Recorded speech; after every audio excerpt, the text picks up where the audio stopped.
नमस्कार दोस्तों। आज जो डिस्कशन हम करेंगे वो करेंगे यूएस 10 ईयर बॉन्ड यील्ड के बारे में, डॉलर इंडेक्स के बारे में। निफ्टी में हमारा कल क्या प्लान होना चाहिए, हमें किस रुझान के साथ बाजार में अपनी पोजीशन को बनाना चाहिए। तीसरा हम डिस्कशन करेंगे जो ईएमएस सेक्टर में सरकार ने कल रात को अनाउंसमेंट किया है वो क्या रहा और हमें उसको कैसे फेस करना चाहिए और किस तरीके से अपने रुझान को बाजार में बनाना चाहिए। सबसे पहले हम करते हैं यूएस 10 ईयर बॉन्ड यील्ड की बात करते हैं। यूएस 10 ईयर बॉन्ड यील्ड का डेली चार्ट लगा हुआ है। इसमें अगर आप चीज़ को समझने की कोशिश करो तो आप देखो ये कंटिन्यू इस ट्रेंड लाइन पे जाता है और रिजेक्शन करता है। अभी रिसेंटली इसने यहाँ पे फिर रिजेक्शन करी और इमीडिएटली वहां से रिवर्स हो गया। अगर आप इस चीज़ को देखो, अगर आप 20 और 200 का भी इस पे चार्ट लगाते हो तो 20 से भी आप ऊपर चल रहे हो, 200 से भी आप ऊपर चल रहे हो। अगर आप यहाँ पे इंडिकेटर्स प्लॉट करते हो तो आप देखोगे कि 20 भी ऊपर है, प्राइस 20 से भी ऊपर है, 200 से भी ऊपर है। तो इस तरीके अगर इस बाजार यूएस 10 ईयर बॉन्ड यील्ड में अगर आपको तेजी देखने को मिलती है या यूएस 10 ईयर बॉन्ड ऊपर को जाता है तो ये इमर्जिंग मार्केट्स के लिए हमेशा एक नेगेटिव पॉइंट्स होता है।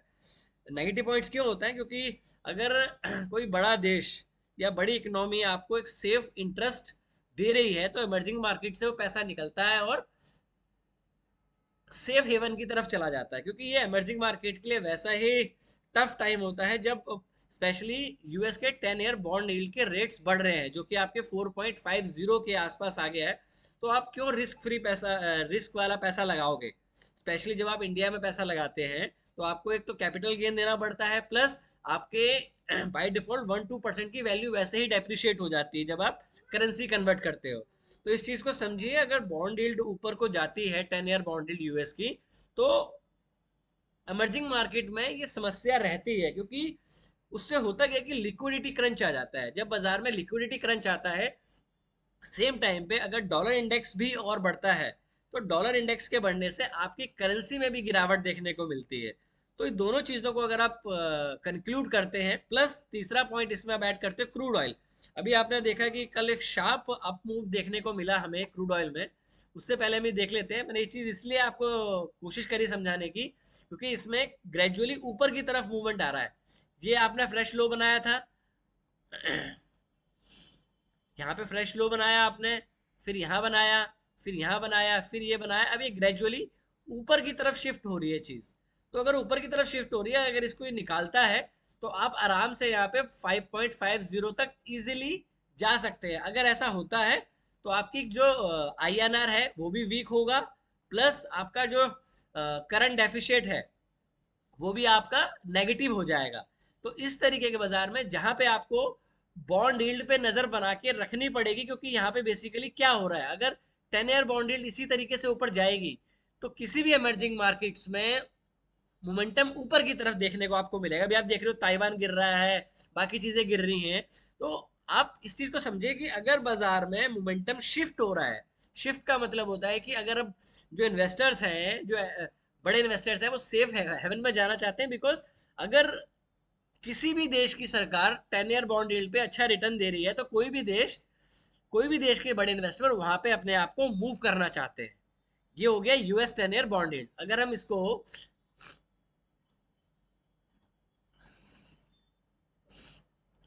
आगे यहाँ पे हम ब्रांड क्रूड ऑयल का चार्ट लगाते हैं।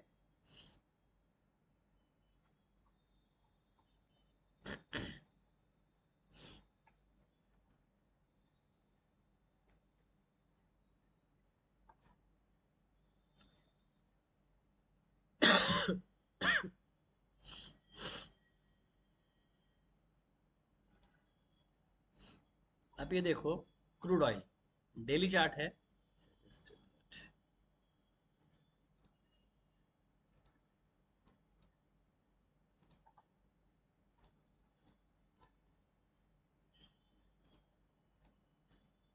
क्रूड ऑयल का चार्ट है।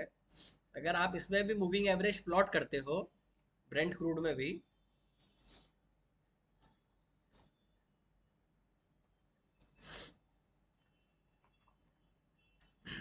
तो आपको इसमें देखने को मिलेगा कि ये दोनों मूविंग एवरेज यहाँ पे क्लोज आ गई हैं, 20 भी और 200 भी। जब जब 20 और 200 मूविंग एवरेज पास आती है और बड़े मोमेंटम के बाद, अगर आप यहाँ पे देखो, ये जो बड़ा मोमेंटम आपको यहाँ पे देखने को मिला है क्रूड ऑयल में, यहाँ पे रैली मिली आपको, 120 तक क्रूड ऑयल गया, वहां से शार्प डिक्लाइन आया। अब यहाँ पे कंसोलिडेशन कर रहा है और 20 और 200 दोनों क्रूड ऑयल में नियर बाय आ गई है। जैसे ही आपका ये 80 का लेवल क्रॉस करता है तो आपके काफी ज्यादा सेक्टर्स में तेज गिरावट आपको दोबारा देखने को मिल सकती है। पॉइंट ये है इस तीनों चीजों को आपको शेयर करने का, बॉन्ड यील्ड को, क्रूड ऑयल को, प्लस आपका डॉलर इंडेक्स को, कि अगर ये तीनों में ऊपर की तरफ रुझान रहता है या ऊपर की तरफ चलते हैं तो इस तरीके के बाजार में आपकी जो बैंकिंग सेक्टर है और जो दूसरे आपके रिलेटेड स्टॉक्स है इस तरीके के, जैसे आपके ऑटो हो गया, ऑटो एंसिलरीज हो गए, बैंकिंग हो गए, स्पेशली फाइनेंशियल सेक्टर्स हो गए, तो उनमें प्रेशर बना रहेगा। क्यों? क्योंकि आपका करंट डेफिसिट नेगेटिव होना शुरू हो जाता है अगर बॉन्ड यील्ड ऊपर की तरफ शिफ्ट करती है। क्यों? क्योंकि लिक्विडिटी क्रंच आ जाता है। ये तो हो गया आपका क्रूड ऑयल के बारे में, ब्रेंट टू क्रूड के बारे में, और आपका 10 ईयर बॉन्ड यील्ड के बारे में। कल रात को अगर आपने न्यूज़ को फॉलो किया है तो केम्स टेक्नोलॉजी या जो ईएमएस वाले शेयर्स है उसमें काफ़ी अच्छा मोमेंटम आपको देखने को मिला कल। उसके कारण थे कि सरकार ने जो है जो कस्टम ड्यूटी थी बेसिक, उसको हटा दिया। स्पेशली जैसे आपका डिक्सन है, जो मैंने मॉर्निंग में डिक्सन भी बताया था कि आप उसमें देख सकते हैं, ट्रेडिंग के पॉइंट से काफ़ी अच्छा मोमेंटम डिक्सन में भी देखा। स्पेशली आपको स्विगी में भी काफ़ी अच्छा मोमेंटम देखने को मिला। तो ईएमएस वाले शेयर्स जो है जिनमें एक मोमेंटम आपका कुछ दिन कंटिन्यू बना रह सकता है, क्योंकि अगर कोई न्यूज़ आ रही है तो फ्यूचर प्राइस जो है वो इमीडिएटली उस चीज़ को डिस्काउंट करने की कोशिश करता है। तो अगर आप केम्स का भी चार्ट देखें यहाँ पे, अब ये देखिए, मैं केम्स के चार्ट की क्यों बात कर रहा हूँ, एक मिनट। फेंडो केम्स टेक्नोलॉजी, अब ये देखिए, केम्स केम्स टेक्नोलॉजी का चार्ट है ये, इसको डेली में लगा लेते हैं। काफी टाइम से ये यहाँ पे इस रेंज में कंसोलिडेशन कर रहा है। अगर आप देखें ऑलमोस्ट जनवरी 26 से लेके ये इसकी एक रेंज चल रही है। तो इसने प्लस यहाँ पे आज जो इसने एक रेंज निकाली है वो पहले 20 पे इसने कंसोलिडेशन किया यहाँ पे, फिर यहाँ से दोबारा इसने ऊपर जाने की कोशिश करी। अब ये देखो, यहाँ पे एक बार हिट किया, पुल बैक किया, देन अगेन ऊपर को जा रहा है। तो ये हो सकता है कि यहाँ से 300 से 400 पॉइंट का मोमेंटम आपको केन्स टेक्नोलॉजी में देखने को इजीली मिल जाए। तो मेरे पास केन्स टेक्नोलॉजी की पोजीशन होल्डर हो सकता है, मैं बायस हूँ। अब मैं क्यों बायस हूँ? क्योंकि जो सरकार ने कस्टम ड्यूटी को खत्म किया है उससे फायदा क्या होगा? जो भी डिस्प्ले असेंबली करती हैं, लिथियम ऑयल सेल का काम करती हैं, इंडिकेटर्स के जो सेमीकंडक्टर के या और जो सेल्स बनते हैं जो ड्यूटी के होते हैं, और बेसिक कस्टम में इन चीज़ों को ज़्यादा एग्जेम्प्ट होता है, जो कि 31 मार्च 2029 तक वैलिड है। तो 3 साल का प्राइस एक्शन, जिससे होगा क्या कि जिनकी जो रॉ कॉस्ट है मटेरियल की वो कम होगी, उनके प्रॉफिट मार्जिन्स बढ़ेंगे। तो इनमें आपको कुछ दिन तक कुछ ऊपर की तरफ मोमेंटम देखने को मिल सकता है। ठीक है, अब हम कल के ट्रेड प्लान के बारे में बात कर लेते हैं। कल हमें क्या करना चाहिए, एक बार पेन ओपन कर लेता हूँ।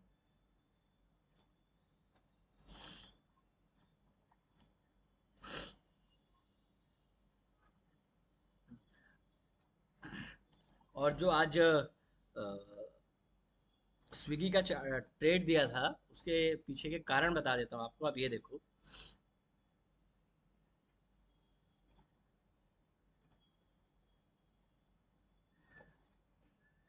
कल क्या हुआ बाजार में। कल के दिन बाजार में एक 20 से एक बड़ा मोमेंटम आपको देखने को मिला। ठीक है, कल बाजार में डाउन साइड आई, बट इसने इसका 50% लेवल ब्रेक नहीं किया। जैसे ही मॉर्निंग में इसने इसको निकाला तो यहाँ पे इमीडिएटली बाइंग बनी, और आपको यहाँ से भी अगर आप देखें तो इजी टू इजी 10 पॉइंट का मोमेंटम यहाँ से मिला है। और अगर किसी ने ट्रेड किया है तो ऑलमोस्ट 2000 का लॉट है। 4 से 5 पॉइंट भी अगर आपको मिले होंगे तो 10 to 12 के इजीली आपने प्रॉफिट अर्न किया होगा स्विगी में।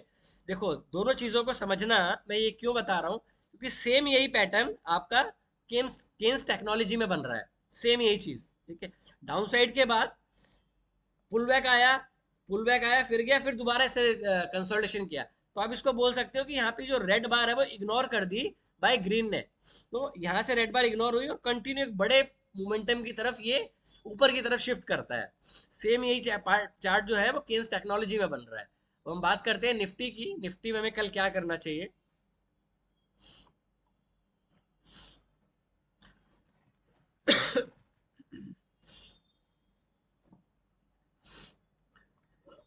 पहले निफ्टी का एक बार वीकली चार्ट लगा लेते हैं, इसको हाइड कर देते हैं, कंफ्यूजन ना रहे बाजार में। अब ये देखो वीकली में आपका 4 हफ्ते से ये सपोर्ट जोन है जो कि है 23,000, आपका 23,800। ये आपका कंसोलिडेशन जोन है जो कि पिछले 4 हफ्ते से इसी जोन में बाजार अपने आप को होल्ड कर रहा है। यहाँ लो बना, फिर ये इससे मतलब यहाँ पे हाई बना, फिर ये हायर हाई बना, फिर हायर हाई बना, फिर हायर हाई बना। बट जो कल हुआ है, चाहे वो न्यूज़ की बेस पे हो, चाहे ट्रंप जी की वजह से हो कि उन्होंने अनाउंस किया कि हम ईरान के साथ जो हमारी बातचीत है वो खत्म हो गई है, हम अब उस पर अटैक करेंगे, वो बिसाइड द पॉइंट है। जब तक आपका क्रूड ऑयल 85 टू 90 के ऊपर नहीं जाता है, आपको शार्प डाउनसाइड बाजार में देखने को नहीं मिलेगी। न्यूज़ में क्या आ रहा है उसको छोड़िए, प्राइस एक्शन को ऑब्जर्व कीजिए। वीकली चार्ट मैंने इसलिए दिखाया क्योंकि अगर इसके नीचे बाजार जाता है तो आपकी जो विंडो खुल जाती है वो 23,600 और 23,400 तक की विंडो बड़ी आराम से नीचे खुल जाती है, इजी टू इजी। 600, उसके बाद 300 400 की। तो यहाँ से आपको अगर ये गिरता है तो आपको 400 पॉइंट की डाउन साइड की विंडो अगेन ओपन हो जाती है। अब कल हमें क्या करना चाहिए निफ्टी के लिए, 5 मिनट का चार्ट लगा लेते हैं।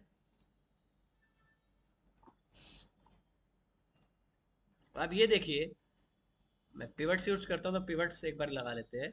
अभी देखिए, कल की जो मैं कल आपको एक बात बता रहा था कि कभी भी बाजार अगर किसी मूविंग एवरेज से बड़ी बार बनाता है तो कंटिन्यूएशन में आपको 3 से 4 बार मिलती है, 90% of the time. 90% of the time देखो, 200 से नीचे है, 20 से नीचे है, तो फॉलो थ्रू डाउन साइड पे है। आज देखिए क्या हुआ, सेम है आज भी हुआ। यहाँ पे मैंने निफ्टी की लॉन्ग पोजीशन करी इस जगह के आसपास, बाजार काफी देर तक कंसोलिडेशन करता रहा, नीचे आया, इमीडिएटली मोमेंटम दिखाया। अब देखिए, अब दोनों में फर्क क्या है। मेरा था कि निफ्टी जो है वो यहाँ कंसोलिडेशन तक जाएगा, R1 तक जाता है यहाँ पे, तो मैं अपना प्रॉफिट का टारगेट बुक कर लेता। अब हुआ क्या कि यहाँ से इमीडिएटली विद इन ए बार वो सारा का सारा इनगल्फ हो गया, मतलब पूरी की पूरी बार जो है इनगल्फ हो गई और मैं अपने निफ्टी की कॉल से ब्रेक इवन पे एग्जिट हो गया। उसके बाद देखो, ये देखो सेम चीज यहीं से बनी, जो चीज यहाँ पे बनी, ये देखो सेम, और यहाँ पे भी सेम। बट फर्क क्या है दोनों में, फर्क ये है कि यहाँ पे जो 200 है वो ऊपर है, और ऊपर है और प्राइस नीचे है। यहाँ पे प्राइस भी नीचे है, 200 ऊपर है और 20 से भी प्राइस नीचे है। यहाँ पे खाली 20 से प्राइस ऊपर है और 200 मूविंग एवरेज से प्राइस जो है वो डाउन है। दैट इज द रीजन कि मोमेंटम तो मिला बाजार में। यहाँ पे ये मेरी कॉल जो थी वो ऑलमोस्ट 260 तक चली गई थी, मैंने बाय किया था प्राइस 214 के आसपास। तो मेरा टारगेट था कि 295 तक अगर मेरे को मिलता तो मैं अपने प्रॉफिट को बुक कर लेता, बट बैड लक, मैं यहाँ पे अपने ब्रेक इवन पे एग्जिट हो गया। अब उसके बाद देखते हैं, हमने दोबारा ट्रेड लिया बाजार में, काफी देर तक कंसोलिडेशन होता रहा, बट लास्ट में उसने मेरा स्टॉप लॉस हिट किया और मैं अपनी निफ्टी की कॉल पोजीशन से एग्जिट हो गया। अब हमें कल क्या करना है वो बड़ा इंपॉर्टेंट है कल के पॉइंट ऑफ व्यू से। ये जो ट्रेड प्लान है ये अभी के प्राइस एक्शन से है कि आज प्राइस एक्शन कैसे बंद हुआ है, क्योंकि कल बाजार में अगर कोई न्यूज आती है तो प्राइस एक्शन जो है ये नल एंड अवॉइड हो सकता है, इस चीज का प्लीज ध्यान दे। अब हमारे पास ट्रेड प्लान क्या होना चाहिए, हमारे पास जो एक रेंज है अपर साइड की, जो हमारे पास रेजिस्टेंस जोन है वो आपका 24,070,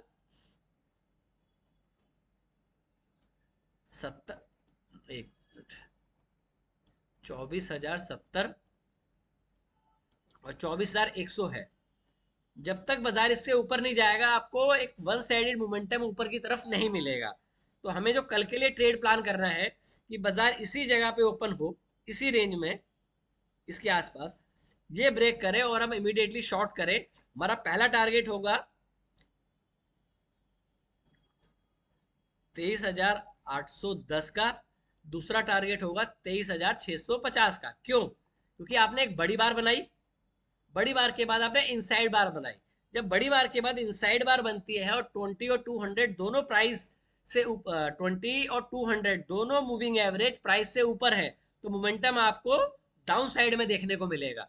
ऊपर की साइड मोमेंटम आपको तभी आएगा जब आप 200 से ऊपर ट्रेड करना शुरू कर दो। अगर बाजार इस रेंज के आसपास खुलता है तो आप वेट करेंगे कि यहाँ पे आपको प्राइस एक्शन इसको क्या दिखा रहा है। दोबारा बता देता हूँ, अगर बाजार इसी लेवल पे खुलता है तो हमें शॉर्ट करना है और हमारा जो स्टॉप लॉस होगा इसके हाई का होगा, ठीक है, ये वाला ये हमारा स्टॉप लॉस होगा, मतलब 24,050 का आपका स्टॉप लॉस होगा, क्योंकि ये कंजेशन जोन है। तो इन केस अगर बाजार गैप अप करता है, गैप अप करता है बाजार इस रेंज के आसपास, तो हम देखेंगे कि यहाँ से रिजेक्शन आती है प्राइस में कि नहीं आती है, बिकॉज एक सेंटिमेंट डाउनसाइड है। तो अगर बाजार गैप अप करता है तो हो सकता है पहले बाजार में सेलिंग ही देखने को मिले आपको। इसमें एक ट्रिगर पॉइंट है कि हमें वेट करना है कि पहले 5 मिनट का लो ब्रेक होता है कि नहीं होता है। अगर पहले 5 मिनट का लो ब्रेक होता है, हम इस 200 से ऊपर का स्टॉप लॉस रखेंगे, और ये हमारा जो क्लोज है ये हमारा टारगेट होगा। अगर आप रेंज के बीच में खुल जाते हैं, जैसे आप आज खुले, जैसे आज आज आप खुले रेंज के बीच में खुले, तो पूरा दिन आपने 80 पॉइंट के रेंज में निफ्टी ने ट्रेडिंग करी, तो इस तरीके के बाजार में ऑप्शंस बायर को कभी भी कुछ नहीं मिलेगा अनटिल थीटा डिके से। तो अगर बाजार इस रेंज के बीच में खुलता है तो हमें ट्रेड नहीं करना है। हमारा बेस्ट ट्रेड क्या होगा, या तो बाजार यहाँ खुले और 5 मिनट का लो ब्रेक हो, या बाजार यहाँ खुले और इमीडिएटली पीछे का डाउन साइड, नीचे आज का जो क्लोज है वो ब्रेक हो जाए। तो अभी इमीडिएटली हमें 100 to 150 पॉइंट का मोमेंटम डाउन साइड में देखने को इजीली मिल जाएगा। तो ये हो गया निफ्टी का ट्रेड प्लान, मेरे हिसाब से काफी इजी लैंग्वेज में मैंने आपको एक्सप्लेन कर दिया है। अब हम बात कर लेते हैं दो स्टॉक्स के बारे में, जो मैं एंड ऑफ द डे मैंने व्हाट्सएप में भी डाले थे। व्हाट्सएप ग्रुप जो फ्री है, आप यूट्यूब पे देख सकते हैं, उसका लिंक दिया होगा, तो वहां से आप उसको डाउनलोड, लिंक पे क्लिक करके ज्वाइन कर सकते हैं। पहला है आपका मारुति। मारुति का चार्ट देखिए, पिवट्स को हाइड करते हैं कि स्टॉक्स में पिवट्स काम नहीं करते। डेली चार्ट्स, अब ये देखो यहाँ से गिरावट आई, अब ये 220 से भी नीचे है, 200 से भी नीचे है।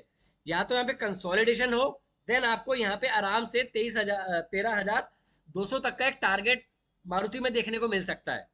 डिपेंड कि ये ओपन कहाँ पे होता है। सेम ही हम M&M का भी चार्ट देखते हैं, ये उससे भी ज्यादा वीक है, क्योंकि इसने कंफर्मेशन दे दी है दोनों साइड नीचे की। तो अगर इसका ये लो ब्रेक होता है तो आप इजीली यहाँ पे 2920 तक M&M में आ सकते हैं। तो मेरे हिसाब से मैंने अपने दोनों स्टॉक्स भी शेयर कर दिए, और EMS सेक्टर में नजर बनाए तो पॉजिटिव साइड की तरफ जाए, ऑटो में थोड़ा रुझान नेगेटिव की तरफ ले।